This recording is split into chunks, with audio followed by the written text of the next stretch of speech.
Hi, my name is Kristina. I am an Associate Professor of Biology for the Mathematics and Sciences Division at South Central Kentucky Community and Technical College. All right, so this is an example of a setup I used during the in-person lab with the in-classroom webcams for a staining procedure. So in the past, I would have students come up to the front desk and gather around so they could really see what was happening. And of course, with the social distancing and precautions for COVID, we can't do that anymore. So this is helpful because they can still see everything that's happening up on the board, and it actually gives them a closer view than they would have gotten before. So they're not having to, lean over another person's shoulder to see what's happening.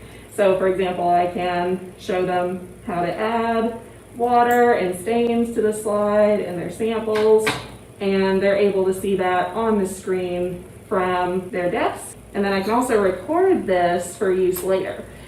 So once I get it recorded, then I can add it to a Google form in Blackboard, and they can watch it as a pre-lab with some check your understanding questions so they're prepared when they get ready to come to the lab. And they already know what's going to be happening. And then I can also use it for post-lab, check their understanding of the sample that they actually saw on their slide once they completed the procedure. So it's really giving the students a closer view of the procedure and more immediate feedback with the check your understanding questions.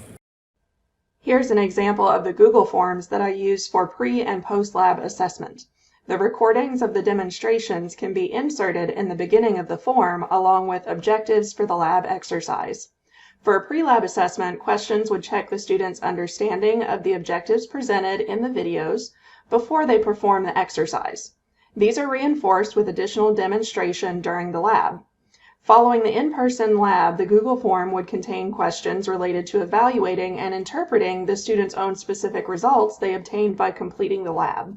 The students benefit from the more immediate feedback in the forms rather than submitting a hard copy lab notebook a few times during the term. They are more prepared for exams, and students who miss a lab can still keep up with the material.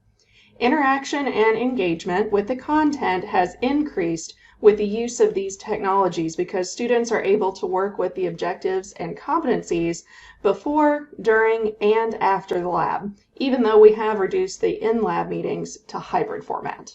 Overall, students are showing mastery of more competencies than they did in the past.